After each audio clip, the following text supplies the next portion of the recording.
ബഹ്റിന്റെ ചരിത്രം തേടി ഇറങ്ങിയതാണ് ഞങ്ങൾ. അത് മറ്റെവിടെയല്ല, സീഫിലുള്ള നമ്മുടെ ബഹ്റിൻ ഫോർട്ട്. ഞങ്ങൾ ആദ്യമായിട്ടാണ് ഇങ്ങനെ ഒരു സ്ഥലത്ത് വരുന്നത്. ക്രിസ്തുവിന്റെ കാലഘട്ടത്തിന് മുമ്പുള്ള ഒരു സ്ഥലത്ത് വരിക എന്ന് പറയുന്നത് തന്നെ ഞങ്ങൾക്ക് വളരെ ഒരു അത്ഭുതം തന്നെയായിരുന്നു. ഈ കോട്ടയ്ക്ക് ഒരുപാട് പ്രത്യേകതകളുണ്ട് കേട്ടോ. 5000 വർഷം പഴക്കമുണ്ട്. അതുപോലെ ദിൽമുൻ സംസ്കാരത്തിന്റെ അവശിഷ്ടങ്ങൾ നമുക്കിവിടെ കാണാൻ പറ്റും. ലോക പൈതൃക പട്ടികയിൽ ഇടം പിടിച്ച ബഹ്റിന്റെ അത്ഭുതങ്ങളിൽ ഒന്നാണ്.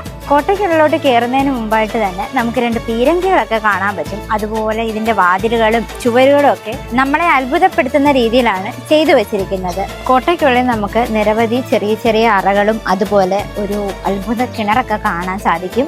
ഞങ്ങൾ ഓരോ അറയ്ക്കുള്ളിലും കയറി എല്ലാം കണ്ടു കേട്ട് ആസ്വദിച്ചാണ് പോകുന്നത്.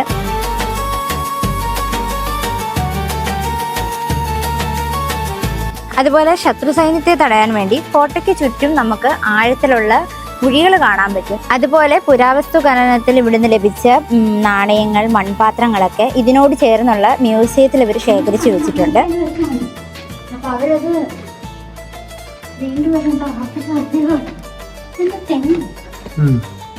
ഈ കാണുന്നതൊക്കെ ഓരോ അറകളാണ്. ഈ ഓരോ അറയ്ക്കുള്ളിലും നമുക്ക് ഓരോരോ ഹോളുകൾ കാണാൻ പറ്റും. അതിലൂടെയാണ് പുറത്ത് ശത്രുക്കൾ വരുമ്പോൾ ഇവർ നോക്കി കാണുകയും യുദ്ധം ചെയ്തിരുന്നതും ഒക്കെ.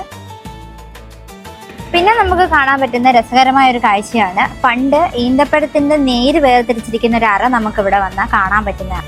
16-ാം നൂറ്റാണ്ടിൽ പോർച്ചുഗീസുകാർ ഇവിടെ വന്ന് ഇവിടെ പിടിച്ചടക്കുകയും അവരാണ് ഈ കോട്ട ശക്തിപ്പെടുത്തിയെടുത്തത്. അതുകൊണ്ട് തന്നെ ഇതിനെ പോർച്ചുഗീസ് കോട്ട എന്നും പറയുന്നുണ്ട്.